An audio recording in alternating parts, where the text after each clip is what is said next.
which would be necessary to calculate the tax benefit of selling a conservation easement.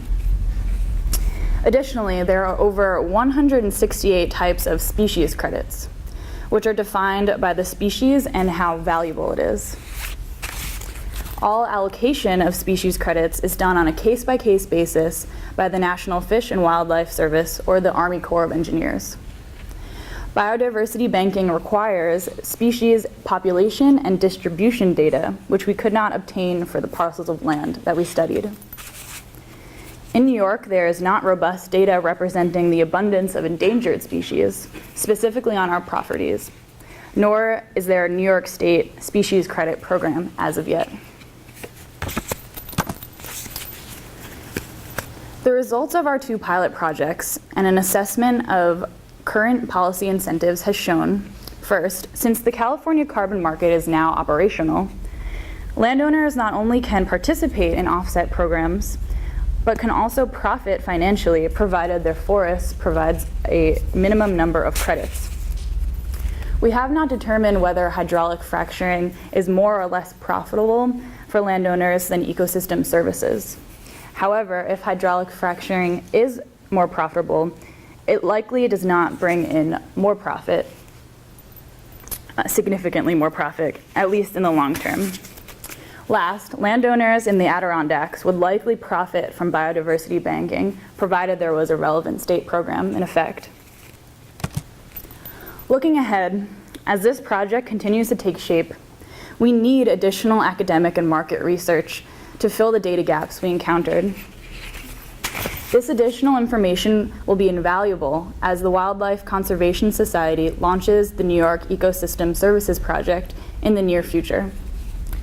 As these pilot studies serve as springboards, we hope to see an expansion of this type of project to more locations in the coming years.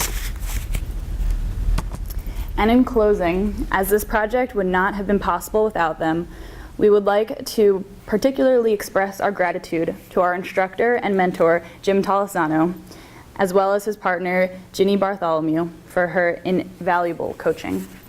Thank you.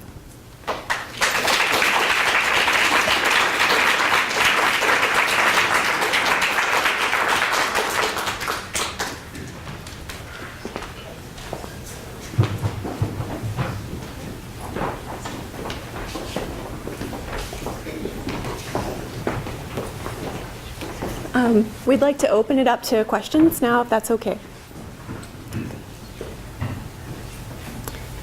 Professor Frank. Thanks. Really enjoyed the presentation. For the baseline data for the carbon sequestration, is there a way to estimate it just based on the type of forest and then, the acreage? So the baseline is sort of a process to get to. So it's first based on the common practice, which is given. The common practice is what other land areas in the area, what their stocks are. Given that common practice data, the next step is to figure out if your land is above or below common practice. Once it gets to that point, you would then use a computer to model and project into the future what kinds of, what the next steps you would need to do and what your baseline actually is.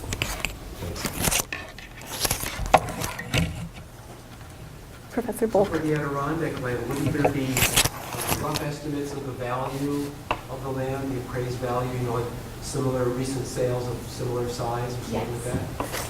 Yes, so in the Adirondacks in particular, there's a unit cost of land, which is roughly $1,000 per acre. So we do have that appraised value. If we were to subdivide and develop the land, there would be investment costs, setting it up for someone to build a house. It requires investment costs on part of the real estate developer. But at its current state, it's worth roughly $500,000, $1,000 per acre. One thing to note. Yeah, one thing to note is that the appraisal that's necessary to show the cost-benefit analysis for an easement is not only the initial appraisal value, but also the appraisal value once you remove the development rights, which is essentially what an easement would entail. And then that ratio is used to determine more specific information regarding the tax incentives. That was a great presentation. I was just wondering you could reflect a little bit on why wetland mitigation and species banking isn't happening, and if an economic analysis is the only obstacle to keeping it from moving forward, what other things need to happen in order for that to move forward in New York State? So we did think that it might be possible in the near future because California has a fairly flourishing species banking program where one credit can be up to $400,000.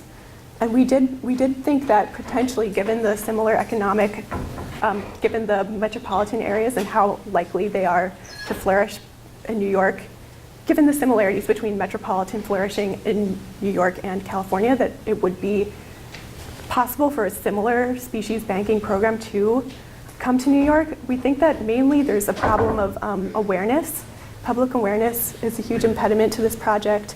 And also New York dwellers are not necessarily aware of the of how much the Adirondacks are really in our backyard, and the Catskills are really in our backyard as well. So that's a huge impediment to moving forward, is public awareness.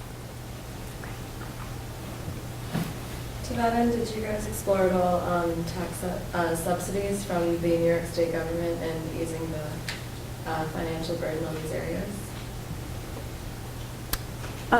We did. So the New York State Forest Tax Program is one incentive, and also the Land Acquisition Program is part of a whole-scale payments for ecosystem services program that New York State launched in order to keep the drinking water clean for New Yorkers. So those tax incentives are currently available. There's not currently a way to directly pay the landowners. It's really just dispersed through other smaller organizations. But yes, we did explore those.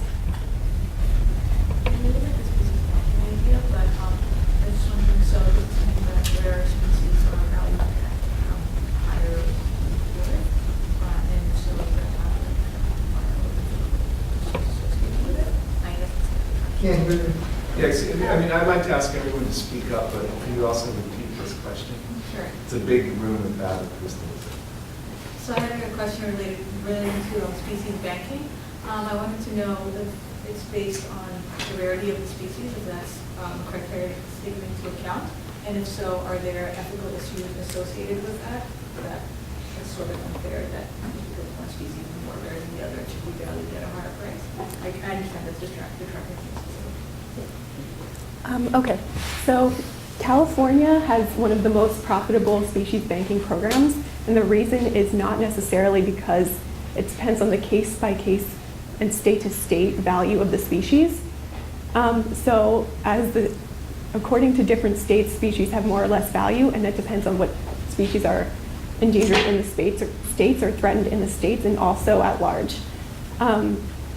My general thought about why California has higher and a state maybe like New Jersey has lower, but not much lower, is that California has generally made more progress in terms of implementing these programs, and so has driven demand and also supply up for these species.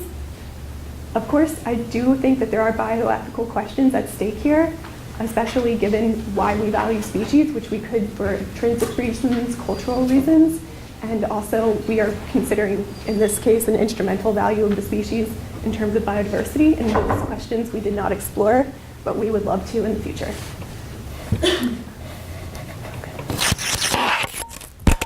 I have two questions. Try to speak up. Nice presentation. So one is, in terms of the hydraulic fracturing, where you said you couldn't really get estimates for what those values might be for New York State land. Did you do, or did you think about doing a comparative assessment, like from Pennsylvania or other places where fracturing, fracking is quite widespread? And the second question relates to the carbon credits. I'd be interested to know, like in this California carbon market, how viable would it really be for Adirondack landowners to get credit through that? Because my understanding is a lot of these carbon market schemes have a glut of, we want to sell the carbon and not enough buyers. So I'm just wondering if you thought about that a little bit. I'd love to answer the second part of your question first. So the California carbon market, a recent study by the American Carbon Registry showed that demand will far outstrip supply of carbon offsets. Because this market is contained to the United States, by the third compliance period, which is 2017 to 2020, there will be approximately 3 times more demand or need for carbon credits than there is going to be supply, and that's across different projects, not just forest projects.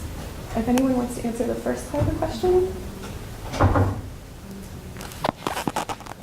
So for the fracking part, basically we look at the Pennsylvania leases, but we find that it really varies case by case, and especially the time that you sign those leases and the royalty payment, the fraction of it varies a lot. And since currently in New York State, they're not doing it, so we just think that maybe we should focus our time more on the other part of it and just sort of present it as one potential financial incentive that people will get.